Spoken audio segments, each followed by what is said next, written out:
PDM को गुजरांवाला के जिन्ना stadium में जलसा करने की इजाज़त मिल गई। लीगी क़यादत और ज़िले इंतज़ामिया में मुज़ाकरात कामयाब, मुआहिदा तय पा गया।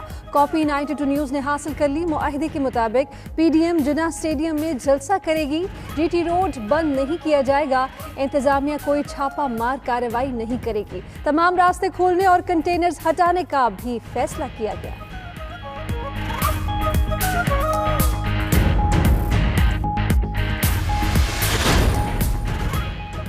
सियासी पारा चढ़ गया। पीडीएम के 16 अक्टूबर को पावर शो की तैयारियां। गुजरांवाला में मुस्लिम लीग नून की क़यादत का जलसे के लिए जगह का मुआयना। उधर पीडीएम का पहला इजलास आज इस्लामाबाद में फजलुर रहमान की रिहाइश पर होगा। जलसे की तैयारियों के अलावा गिरफ्तारियों के मामले का भी जायजा लिया जाएगा।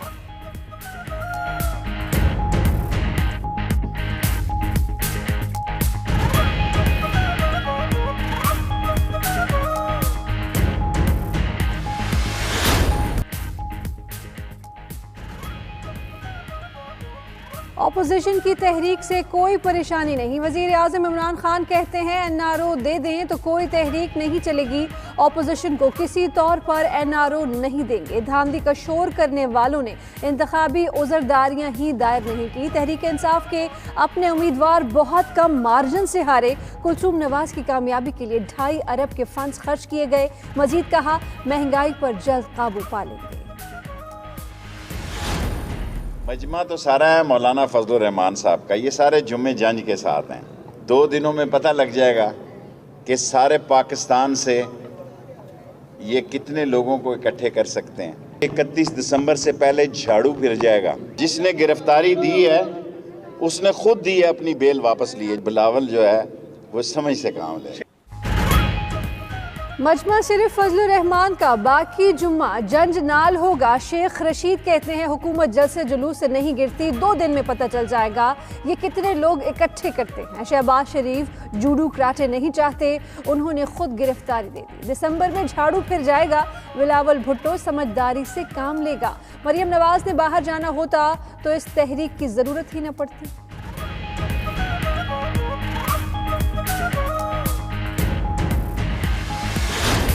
आप देखेंगे कि एक तारीखी जलसा गुजरांवाला में होगा।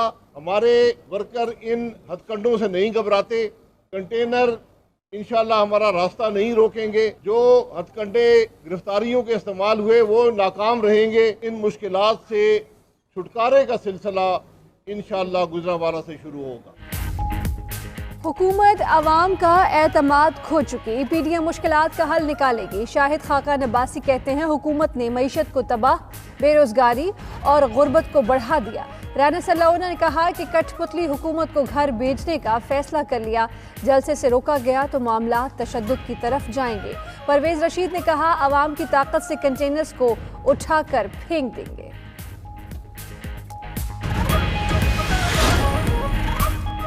ऑपोजिशन को 1.5-2 माह पहले तक उम्मीद थी शायद एनआरओ मिल जाए। वफाकी वजीर असद उमर की प्रोग्राम नाइट एडिशन में बातचीत बोले ऑपोजिशन 16 अक्टूबर को शुरू होने वाले ऐवान के सेशन में आए और तजावीज़ दी। आवाम को परेशानी ज़रूर है लेकिन वो जानते हैं कि मौजूदा हुकूमत उन परेशानियों की वजह से नहीं, ज़ख़ीरा अंदोज़ों की अपनी बका की जंग है, इसलिए वो हुकूमत के खिलाफ बरसरे पैकार हैं।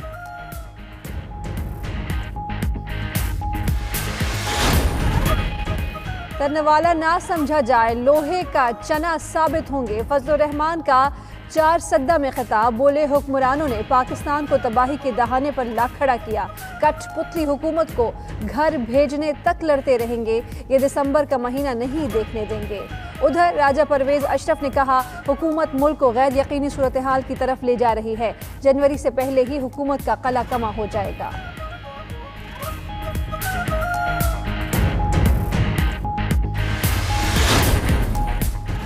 शरीफ फैमिली के नए असासों का पता चल गया। वजीर आजम के मुशीर बराए पार्लिमानी उमूर बाबर अवान का दावा। कहते हैं एक कंपनी में शरीफ फैमिली के 25 अरब के शेयर्स के इंकशाफात हुए। हफ्ता 10 दिन में तफसीलात सामने आ जाएंगी।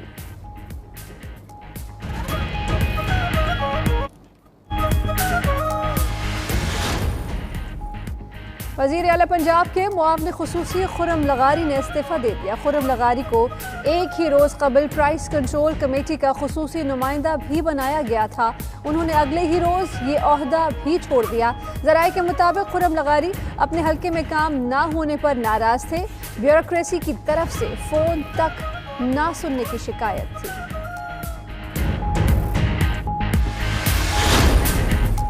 इस्लामाबाद में मुख्तलिफ सरकारी महकमों के मुलाजमीन और पेंशनर्स का एहतजाज। पुलिस मुजाहिरीन को रेड जोन में दाखिल होने से रोकने में नाकाम रही। मुजाहिरीन का महंगाई के तनासब से तनख्वाहें और पेंशन बढ़ाने का मुतालबा। इंतजामिया ने डी चौक पर स्ट्रीट लाइट्स ऑन नहीं की।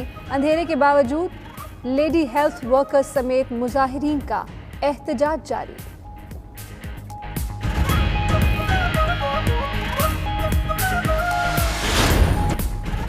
इंतखाबात जीत गया तो मुसलमानों को हर शोबे में नुमाइंदगी देंगे। अमरीकी सदारती उम्मीदवार जो बाइडन का बड़ा ऐलान। तकरीब से खिताब में कहा, इंतखाबात में कामयाबी की सूरत में सदर ट्रंप की जानिब से लगाई गई सफरी पाबंदियां भी ख़त्म कर देंगे। ट्रंप इंतजामिया की सफरी पाबंदियों में मुस्लिम अक्सरियती और अफ्रीकी ममालिक को निशाना बनाया गया था।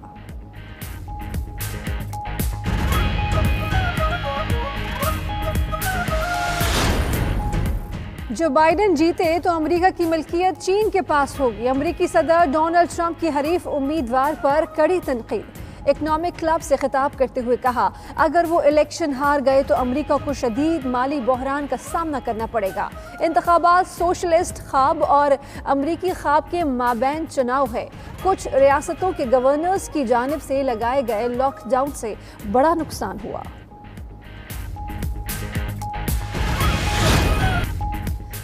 नेशनल T20 में सिंध ने सेमीफाइनल के लिए क्वालिफाई कर लिया। सिंध ने नॉर्दर्न को 25 रन से शिकस्त दी। 222 रन के हदफ के ताक़ुब में नॉर्दर्न 196 रन बना सकी। सेंट्रल पंजाब ने खैबर पख्तूनख्वा को 3 रन से हरा दिया। 175 रन के हदफ के ताक़ुब में खैबर पख्तूनख्वा टीम 171 रन बना सकी। रिजवान की 99 रन की इनिंग रायगां गई।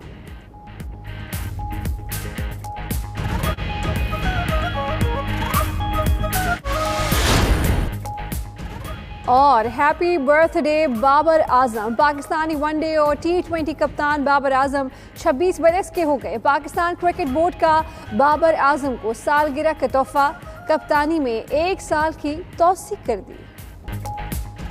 और happy birthday Babar Azam. Pakistani one day और T20 कप्तान बाबर आजम 26 बरस के हो गए। पाकिस्तान क्रिकेट बोर्ड का बाबर आजम को सालगिरह का तोहफा, कप्तानी में 1 साल की तौसीक कर दी।